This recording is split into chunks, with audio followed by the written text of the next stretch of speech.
Преди време при мен дойде мъж на 74. Влезе сам, без бастун, с изправен гръб и седна с онова спокойствие, което имат хората, живели дълго и честно.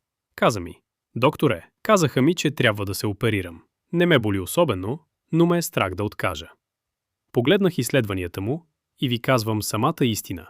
Тази операция нямаше да му даде нито един ден живот. Щеше да му отнеме. Отнеме. Той не я направи. Днес е на 79, ходи на разходка всеки ден и ми звъни за именния ми ден.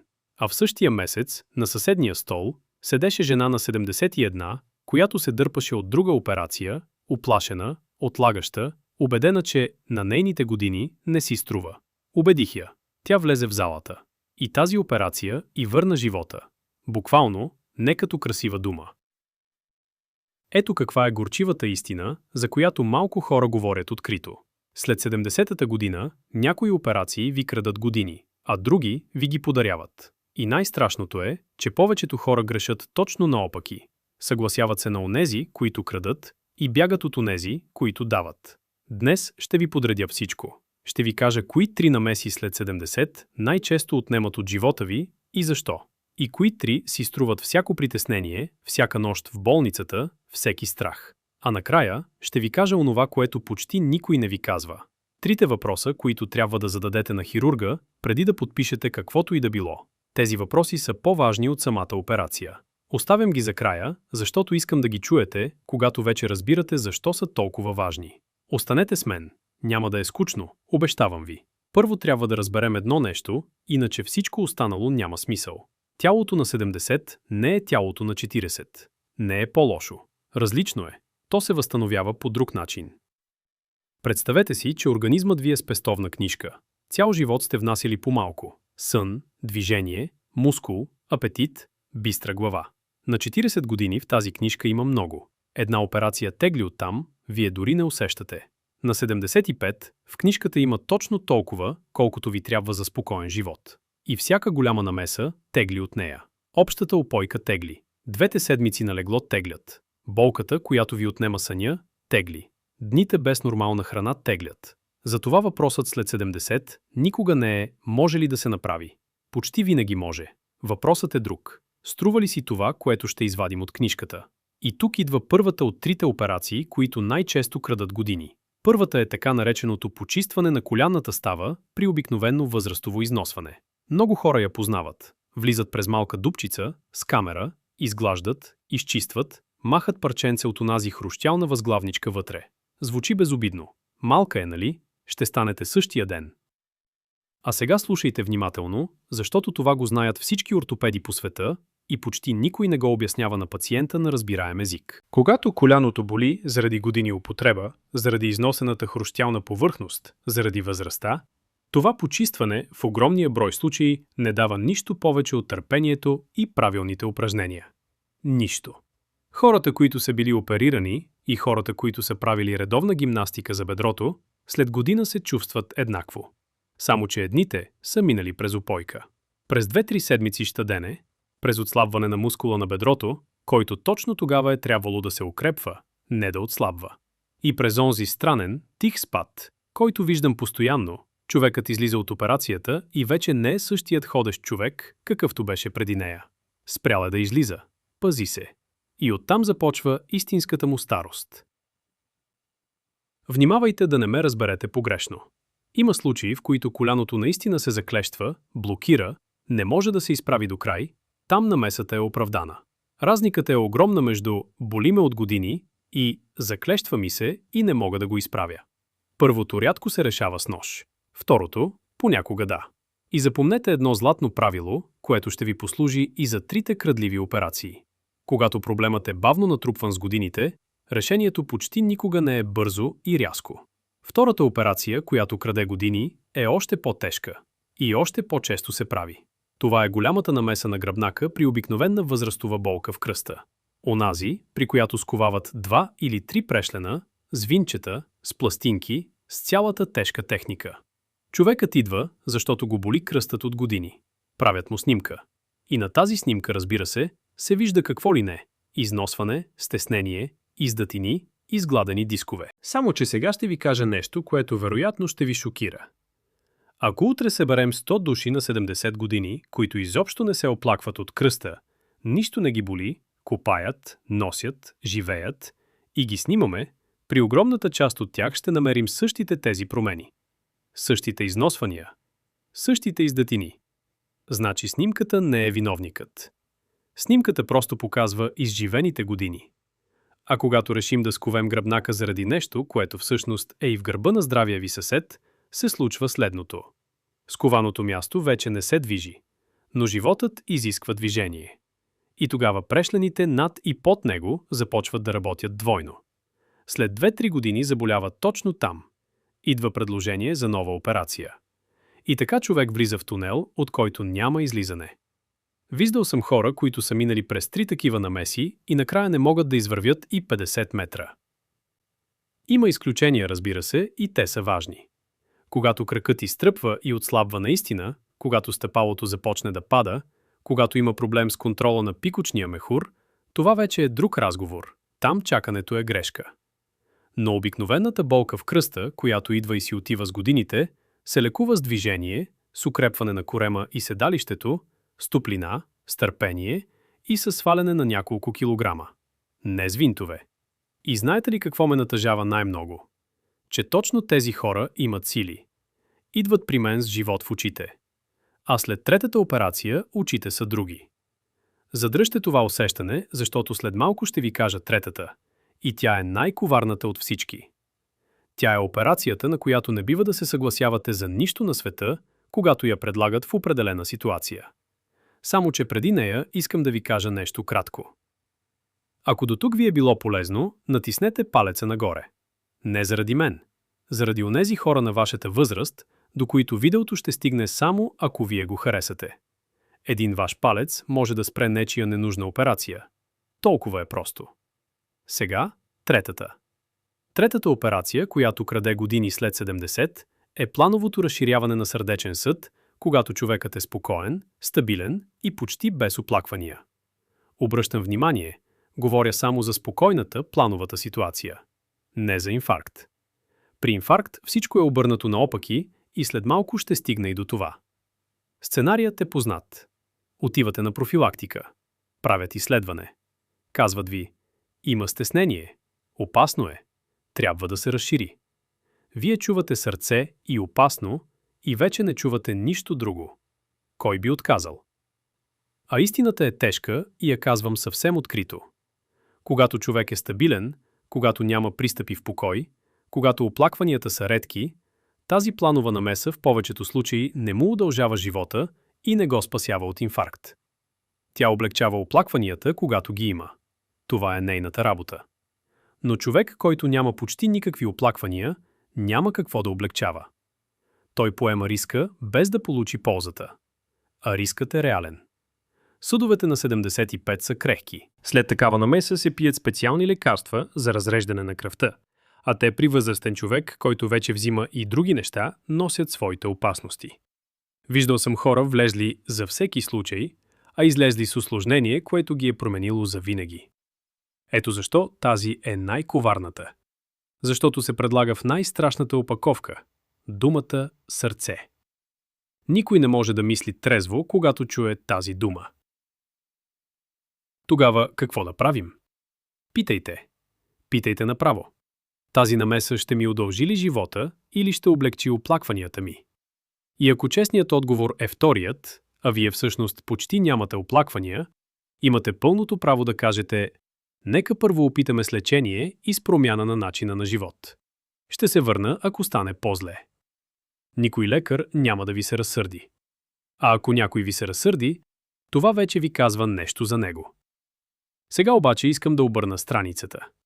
Защото ако спра до тук, ще ви оставя с чувството, че всяка операция е капан. А това би било огромна вреда. Има 3 намеси, които след 70 правят чудеса. И ги правят точно защото сте на 70, а не въпреки това.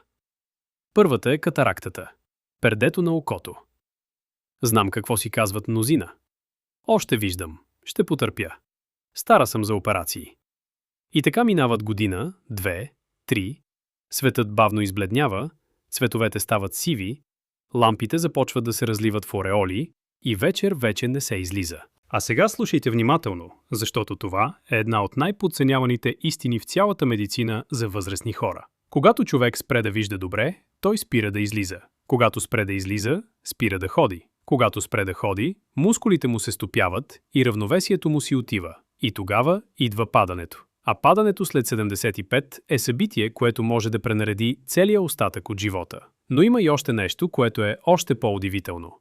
Мозъкът се храни с картина, с светлина, с лица, с движение, с четене, с цветове. Когато окото се замъгли, мозъкът остава на глад и започва да се затваря. Хората около човека казват: дядо взе да отпада, взе да забравя, а той просто не вижда. Затова тази операция, която трае колкото едно кафе, при която не спите под пълна упойка и си тръгвате в същия ден, връща не само зрението, връща излизането, връща разходките, връща четенето, връща разговорите. Виждал съм хора, които буквално се подмладиха с 5 години за 2 седмици.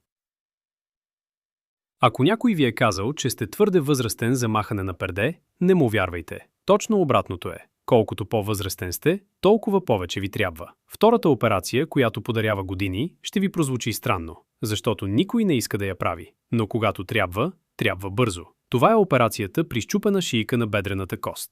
Знам, че мнозина се страхуват. Знам, че близките казват: тя е на 85, ще издържи ли упойка? И оттам започва отлагането. Ден, 2, 3. Търсене на второ мнение. Изчакване. А сега ще ви кажа нещо, което трябва да знае всяко семейство в тази страна. Точно това изчакване е убиецът, не операцията. Защото човек с счупено бедро не може да стане, не може да се обърне, лежи. И тялото на 80 години, в легнало положение, започва да се разпада бързо. Течността се събира в белите дробове, кожата на кръста се разранява, кръвта се сгъстява в краката, апетитът изчезва, съзнанието се замъглява. Всеки ден лежане тегли огромна сума от онази наша спестовна книжка. А операцията, колкото и да звучи страшно, има една единствена цел – да върне човека изправен. Да го изправи до леглото на следващия ден. Да го накара да направи 3 крачки. Тези 3 крачки са животоспасяващи в най-прекия смисъл. Затова, ако някога, не дай Боже, това се случи във вашия дом, запомнете едно изречение. Бързо, неотложено. Обикновенно най-добре е това да стане в първите ден-два, стига човекът да е стабилизиран. И още нещо, което е дори по-важно. Не чакайте да се счупи. Погледнете дома си тази вечер с други очи. Онова килимче в коридора, което се плъзга. Прага, за който всички се спъват. Тъмното стълбище без лампа. Ваната без дръжка. Чехлите без пета, които се събуват в движение. Това не са дреболии. Това са най-честите причини за счупено бедро, които съм срещал за целия си живот.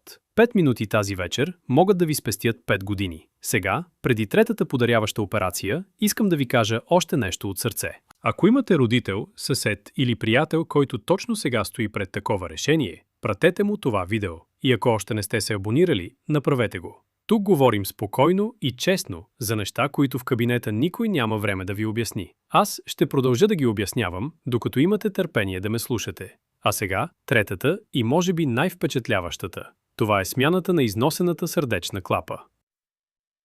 Има една тиха беда, която идва почти при всички след определена възраст. Онази клапа на изхода на сърцето, която цял живот се отваря и затваря по 100 000 пъти на ден, започва да се втвърдява. Става тясна и сърцето трябва да натиска все по-силно, за да прокара кръвта. Какво усеща човекът? Задъхва се, като се качва по стълбите. Уморява се, понякога му се завива свят. Понякога усеща натиск в гърдите. И какво си казва? Ами то на моите години нормално, остарях. Ето тук е капанът, защото това не е старост.